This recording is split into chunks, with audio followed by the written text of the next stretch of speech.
Seção 9. Da fiscalização contábil, financeira e orçamentária. A fiscalização contábil, financeira, orçamentária, operacional e patrimonial da União e das entidades da administração direta e indireta, quanto à legalidade, legitimidade, economicidade, aplicação das subvenções e renúncia de receitas, será exercida pelo Congresso Nacional, mediante controle externo, e pelo sistema de controle interno de cada poder. Parágrafo único. Prestará contas qualquer pessoa física ou jurídica, pública ou privada, que utilize, arrecade, guarde, gerencie ou administre dinheiros, bens e valores públicos ou pelos quais a União responda, ou que, em nome desta, assuma obrigações de natureza pecuniária. O controle externo, a cargo do Congresso Nacional, será exercido com o auxílio do Tribunal de Contas da União, ao qual compete apreciar as contas prestadas anualmente pelo Presidente da República, mediante parecer prévio que deverá ser elaborado em 60 dias a contar de seu recebimento. Julgar as contas dos administradores e demais responsáveis por dinheiros, bens e valores públicos da administração direta e indireta, incluídas as fundações e sociedades instituídas e mantidas pelo Poder Público Federal, e as contas daqueles que derem causa à perda, extravio ou outra irregularidade de que resulte prejuízo ao erário público. Apreciar, para fins de registro, a legalidade dos atos de admissão de pessoal, a qualquer título, na administração direta e indireta, incluídas as fundações instituídas e mantidas pelo poder público, excetuadas as nomeações para cargo de provimento em comissão, bem como a das concessões de aposentadorias, reformas e pensões, ressalvadas as melhorias posteriores que não alterem o fundamento legal do ato concessório. Realizar, por iniciativa própria, da Câmara dos Deputados, do Senado Federal, de comissão técnica ou de inquérito, inspeções e auditorias de natureza contábil, financeira, orçamentária, operacional e patrimonial, nas unidades administrativas dos poderes legislativo, executivo e judiciário, e demais entidades referidas no inciso 2. Fiscalizar as contas nacionais das empresas supranacionais de cujo capital social a União participe, de forma direta ou indireta, nos termos do Tratado Constitutivo. Fiscalizar a aplicação de quaisquer recursos repassados pela União mediante convênio, acordo, ajuste ou outros instrumentos congêneres, a Estado, ao Distrito Federal ou a município.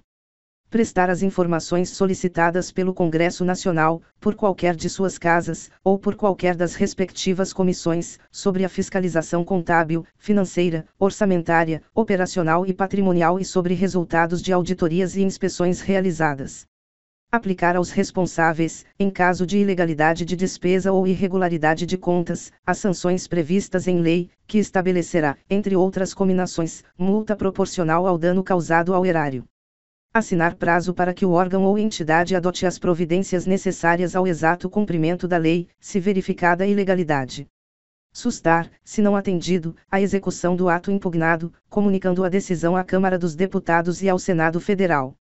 Representar ao poder competente sobre irregularidades ou abusos apurados. No caso de contrato, o ato de sustação será adotado diretamente pelo Congresso Nacional, que solicitará, de imediato, ao Poder Executivo as medidas cabíveis. Se o Congresso Nacional ou o Poder Executivo, no prazo de 90 dias, não efetivar as medidas previstas no parágrafo anterior, o Tribunal decidirá a respeito. As decisões do Tribunal de que resulte imputação de débito ou multa terão eficácia de título executivo. O Tribunal encaminhará ao Congresso Nacional, trimestral e anualmente, relatório de suas atividades. A Comissão Mista Permanente a que se refere o artigo 166, parágrafo 1º, Comissão Mista de Planos, Orçamentos Públicos e Fiscalização, CMO, diante de indícios de despesas não autorizadas, ainda que sob a forma de investimentos não programados ou de subsídios não aprovados, poderá solicitar à autoridade governamental responsável que, no prazo de 5 dias, preste os esclarecimentos necessários. Não prestados os esclarecimentos, ou considerados estes insuficientes, a comissão solicitará ao Tribunal pronunciamento conclusivo sobre a matéria, no prazo de 30 dias. Entendendo o Tribunal irregular a despesa, a comissão, se julgar que o gasto possa causar dano irreparável ou grave lesão à economia pública, proporá ao Congresso Nacional sua sustação. O Tribunal de Contas da União, integrado por 9 ministros, tem sede no Distrito Federal, quadro próprio de pessoal e jurisdição em todo o território nacional, exercendo, no que couber, as atribuições previstas no artigo 96. Os ministros do Tribunal de Contas da União serão nomeados dentre brasileiros que satisfaçam os seguintes requisitos: mais de 35 e menos de 65 anos de idade. Idoneidade moral e reputação ilibada. Notórios conhecimentos jurídicos, contábeis, econômicos e financeiros ou de administração pública. Mais de 10 anos de exercício de função ou de efetiva atividade profissional que exija os conhecimentos mencionados no inciso anterior. Os ministros do Tribunal de Contas da União serão escolhidos: 1/3 pelo Presidente da República, com aprovação do Senado Federal, sendo 2 alternadamente dentre auditores e membros do Ministério Público junto ao Tribunal, indicados em lista tríplice pelo Tribunal, segundo os critérios de antiguidade e merecimento. 2/3 pelo Congresso Nacional. Os ministros do Tribunal de Contas da União terão as mesmas garantias, prerrogativas, impedimentos, vencimentos e vantagens dos ministros do Superior Tribunal de Justiça, aplicando-se-lhes, quanto à aposentadoria e pensão, as normas constantes do artigo 40. O auditor, quando em substituição a ministro, terá as mesmas garantias e impedimentos do titular e, quando no exercício das demais atribuições da judicatura, as de juiz de Tribunal Regional Federal. Os poderes legislativo, executivo e judiciário manterão, de forma integrada, sistema de controle interno com a finalidade de avaliar o cumprimento das metas previstas no Plano Plurianual, a execução dos programas de governo e dos orçamentos da União.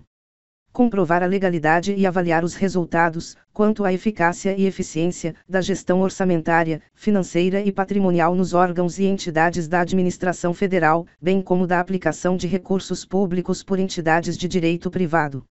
Exercer o controle das operações de crédito, avais e garantias, bem como dos direitos e haveres da União. Apoiar o controle externo no exercício de sua missão institucional. Os responsáveis pelo controle interno, ao tomarem conhecimento de qualquer irregularidade ou ilegalidade, dela darão ciência ao Tribunal de Contas da União, sob pena de responsabilidade solidária. Qualquer cidadão, partido político, associação ou sindicato é parte legítima para, na forma da lei, denunciar irregularidades ou ilegalidades perante o Tribunal de Contas da União. As normas estabelecidas nesta seção aplicam-se, no que couber, à organização, composição e fiscalização dos tribunais de contas dos estados e do Distrito Federal, bem como dos tribunais e conselhos de contas dos municípios. Parágrafo único. As constituições estaduais disporão sobre os tribunais de contas respectivos, que serão integrados por 7 conselheiros.